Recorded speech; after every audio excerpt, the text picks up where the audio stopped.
The date is August 7, 1942. The time 0200 hours. Not over the sun-drenched beaches of the Pacific, but deep in the high command of the German Wehrmacht.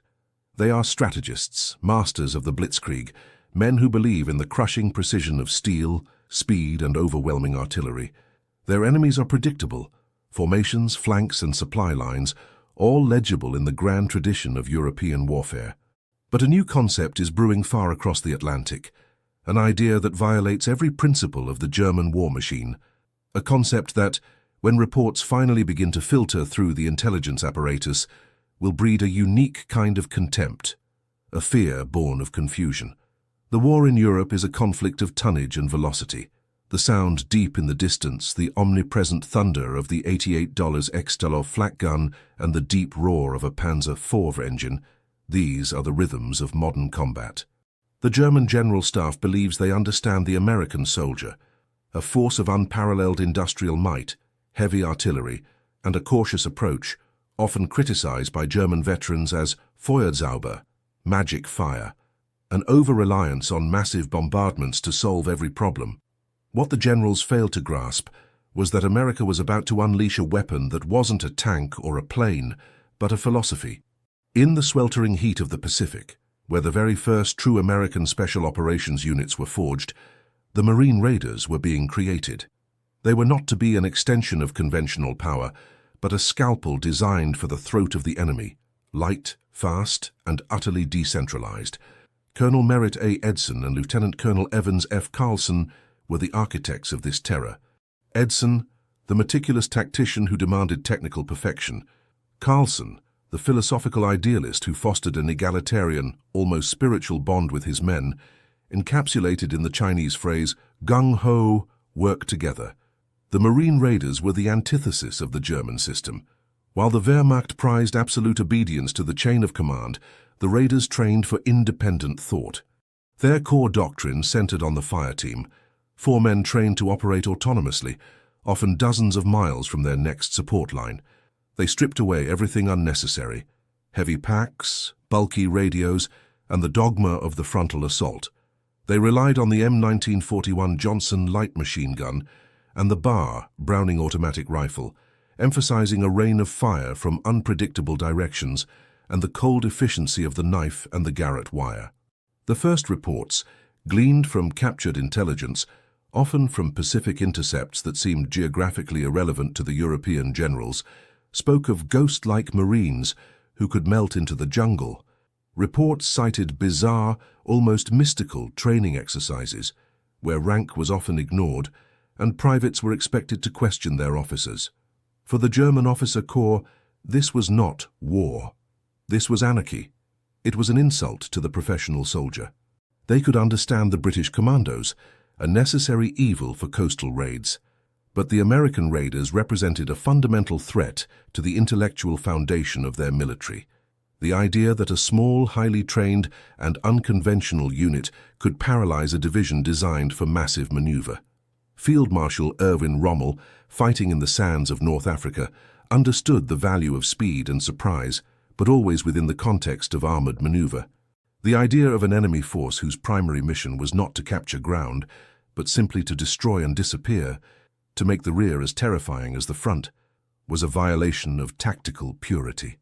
The initial German contempt for the general American infantrymen, seeing them as cautious and slow to abandon their cover, too reliant on their technological advantage, is a famous anecdote.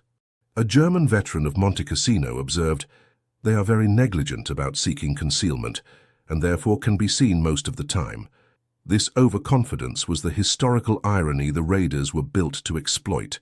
The Raiders were camouflage and concealment incarnate. They weren't fighting the European War of Grand Lines. They were fighting a shadow war of whispers and surgical strikes.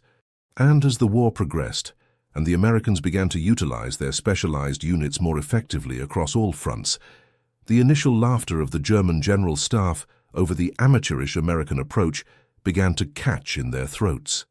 The fear wasn't about losing a battle to a raider. It was about losing control of the battlefield. It was the psychological terror of the enemy not being where he was supposed to be or how he was supposed to fight. It was the shadow of an unseen force, capable of decapitating leadership, sabotaging logistics and dissolving into the darkness before dawn. This was the quiet genesis of their hatred. The Marine Raider was the living proof that the German doctrine of overwhelming disciplined industrial warfare had a fundamental human weakness. If you are captivated by the hidden stories and the unconventional heroes who reshaped the Second World War, be sure to hit that subscribe button and notification bell.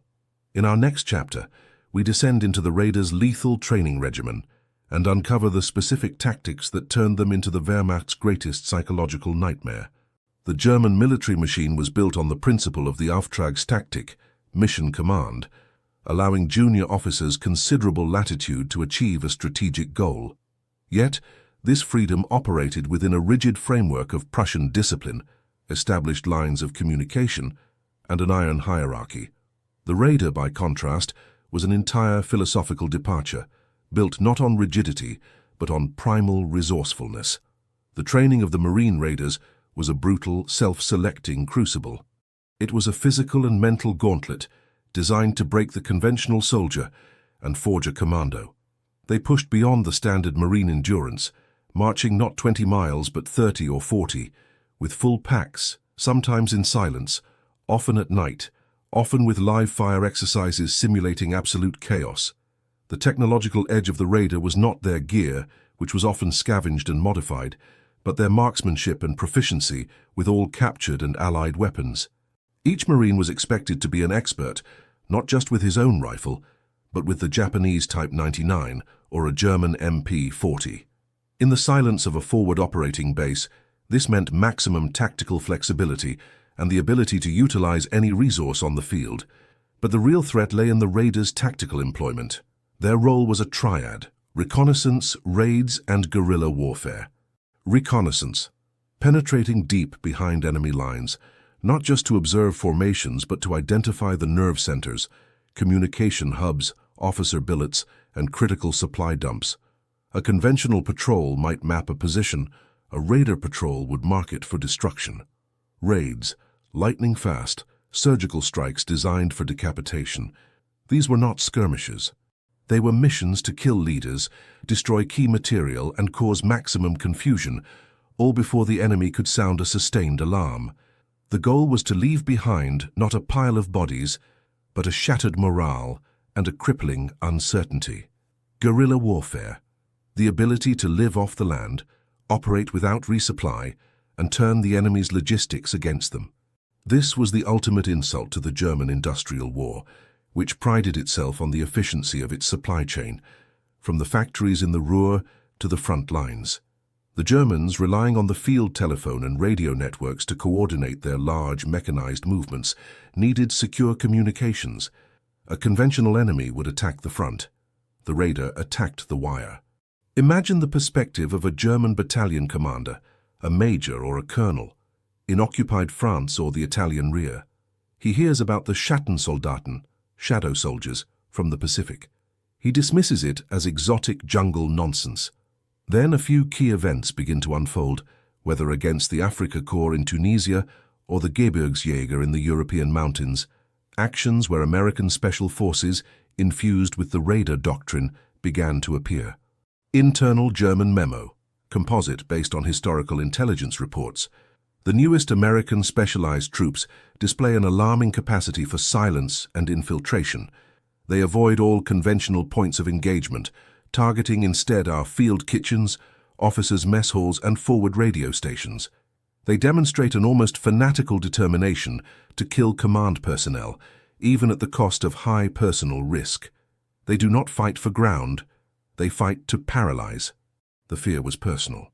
A German officer's greatest vulnerability wasn't a shell from a howitzer, but a knife in the dark. The German system, while flexible, relied heavily on standard operating procedures and clear lines of authority. The Raiders, by disrupting those lines and eliminating the personnel who understood those procedures, turned a tactical retreat into a strategic rout. Without the major, the captain loses his direction. Without the communications center, the division becomes deaf and mute. This capacity for surgical chaos was perfectly illustrated in the Raiders' most legendary equipment philosophy. They were trained to be force multipliers, A conventional soldier kills one enemy. A raider, by destroying a vital bridge or eliminating a high-value command center, effectively neutralizes hundreds of men by severing their support. The German generals, the architects of the most feared conventional army in the world, were faced with a paradox. They could not fight the raiders with tanks, because tanks need fuel. They could not fight them with aircraft, because the raiders moved at night and in absolute concealment. They were a problem that could not be solved by engineering or firepower alone. They required the deployment of equally small, equally ruthless counter-units, diverting precious resources, the SS, the Fallschirmjäger, away from the main war effort. The raiders represented the first true threat of distributed warfare on a grand scale, the democratization of terror.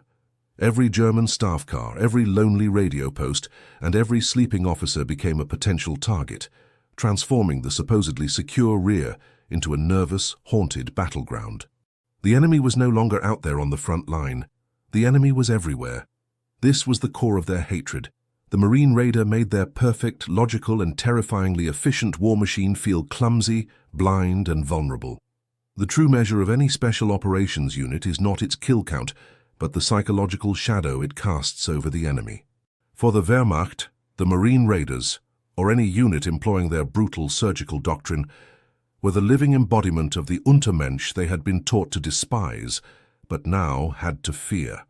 In the early stages of the war in Europe, German propaganda painted the American soldier as soft, pampered, and unwilling to fight toe-to-toe without overwhelming material superiority. This narrative was vital for maintaining morale. The Raider shattered this illusion. The Raider was the Leichtes Kommando, the light commando, who could carry enough specialized ordnance to destroy a half-track platoon while moving silently through the deep woods or rugged mountains. Their signature equipment included the V-42 stiletto knife, a weapon designed not for show, but for silent, brutal efficiency in the close-quarter battle, CQB, that German troops avoided. The Germans often preferred the Sturmgewehr at a distance. The Raider sought the close, personal kill. A key difference was the engagement envelope. The German doctrine dictated engaging at range, utilizing the superior ballistics of the Karabiner 98K rifle. The Raiders sought to close the distance, operating at the range where their shotguns and submachine guns were devastatingly effective, where the conventional lines of battle dissolved into a savage man-on-man struggle. Consider the words of a German NCO, captured in North Africa after a series of nighttime perimeter breaches. Captured German NCO's report, abridged. "We do not understand how they move, they leave no sign. Our watchdogs do not bark. When they attack, it is not a fight. It is an ambush followed by a vanishing act. They do not take prisoners. They hit our fuel depot, gone. They hit our radio car, gone. We are fighting a phantom that knows our positions better than we do." This sentiment reveals the heart of the matter: humiliation. The German general, schooled in the grand strategies of Clausewitz and Moltke, was being beaten by a handful of men with knives and exceptional camouflage. It was a cognitive dissonance that bred intense frustration and hatred. The Wehrmacht had its own elite units, the Brandenburgers, used for infiltration and sabotage. But the Raiders' ethos was different. It was a total commitment to the mission, overriding all concerns for safety or conventional retreat. They were trained to execute the mission, even if it meant being cut off and fighting their way out alone. This determination, this fanatical resolve, was what truly unnerved the enemy.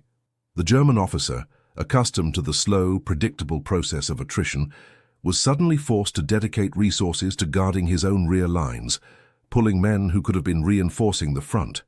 Every patrol dedicated to sweeping for raiders was one less MG-42 gun team engaging the main Allied thrust.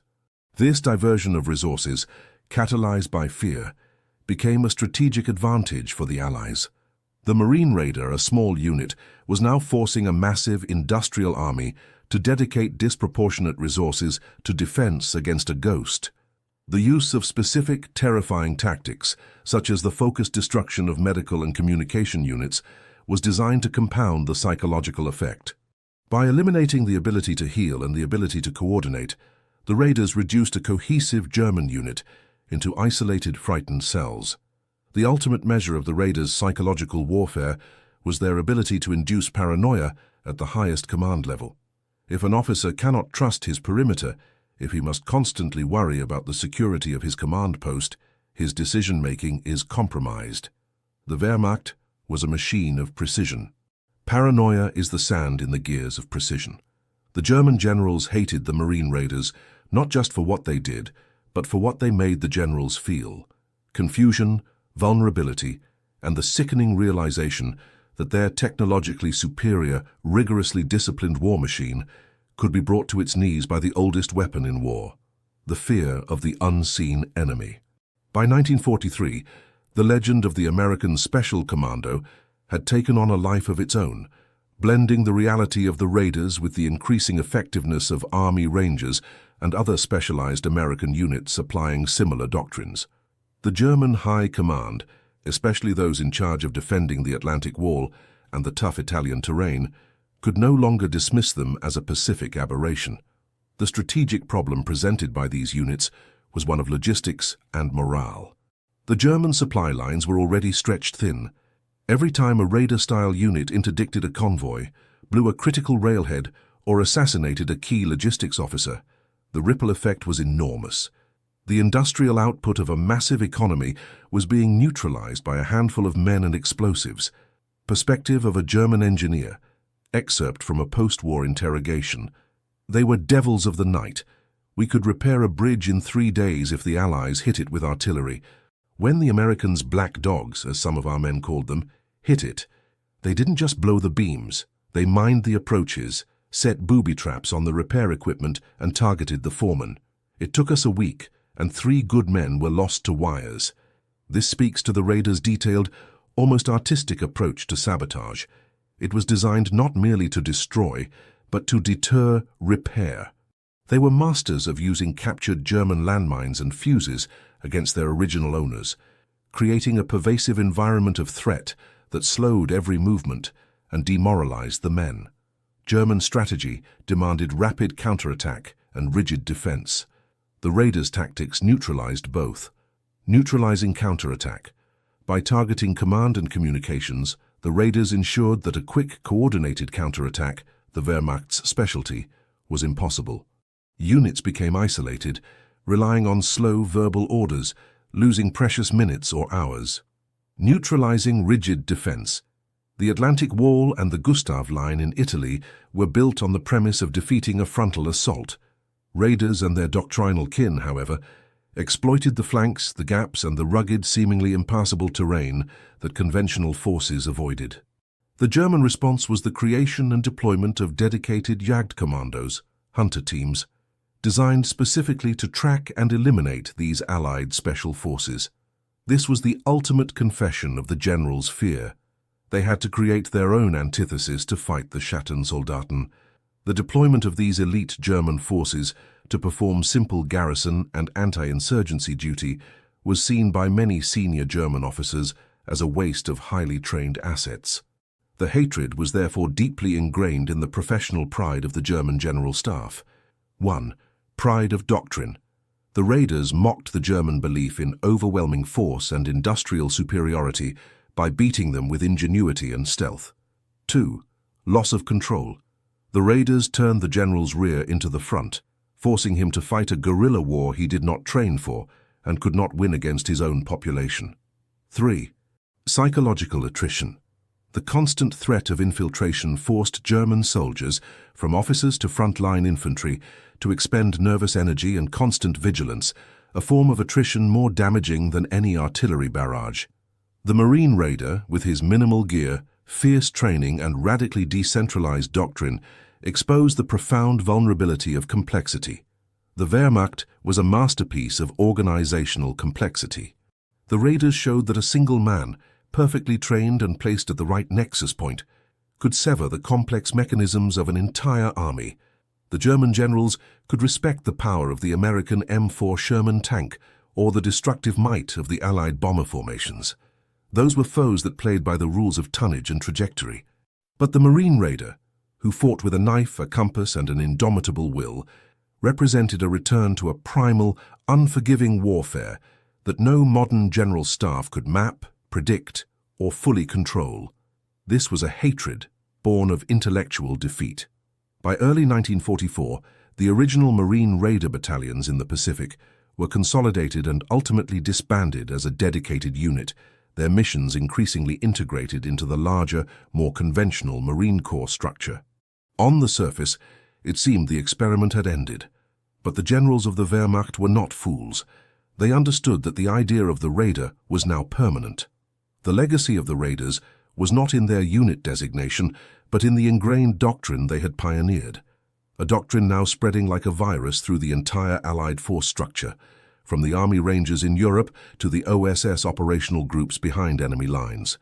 The lessons learned in the jungles, decentralization, surgical strikes, deep reconnaissance, and psychological warfare, were now being executed in the forests of the Ardennes and the mountains of Italy. The clashing philosophies reached their ultimate climax in the final battles of Europe. The German General Staff faced an enemy whose main force was conventionally powerful, but whose periphery was constantly being eroded by highly trained, ghost-like combatants. Consider the desperate defense of the final German lines. Conventional wisdom dictates that the defense should be focused on the main roads and cities, but the presence of Raider-trained forces meant the Germans had to guard every back road, every mountain pass, and every lonely fuel dump, spreading their already dwindling resources perilously thin. General Erich Brandenberger, commander of the 7th Army, famously stated, paraphrased, "The American soldier will always rely on his artillery. But it is the small silent teams that worry me. They cut the throat of the division, while the artillery distracts the head." This quote encapsulates the enduring fear. The Wehrmacht was masterful at weathering the storm of Allied firepower, but they were helpless against the systemic, insidious attack on their command structure and morale. The Marine Raiders, and the commandos they inspired, proved that in a war of overwhelming industrial scale, the ultimate advantage still belonged to the human element. The man trained to think for himself, to kill silently, and to operate without hope of rescue. They were the champions of the small war operating within the Great War. Their methods transformed American special operations for generations. The Marine Raider philosophy of decentralized combat, moral purpose, and ruthless efficiency is still the blueprint for the elite forces of the modern era. The generals of the Wehrmacht, many of whom surrendered to conventional forces in the end, carried with them a grudging, bitter respect for the Allied main effort. But the deepest hatred, the most profound and visceral contempt, was reserved for the enemy they could not see. The soldier who turned their meticulously planned war into a nightmare of confusion. The Marine Raider was not just a warrior, he was an existential threat to the German way of war. He proved that even the most perfect machine could be destroyed by a single, well-placed ghost. He was the shadow of doubt cast across the German map, and a testament to the terrible, terrifying power of the single, determined man. The German generals hated the Marine Raiders because the Raiders taught them a lesson no army should ever learn, that the most vulnerable part of the war machine is the man who controls it. If this deep dive into the specialized warfare of World War II has illuminated a corner of history you didn't know existed, ensure you are subscribed. We have dozens more stories of technology, strategy, and the human drama of war waiting to be uncovered.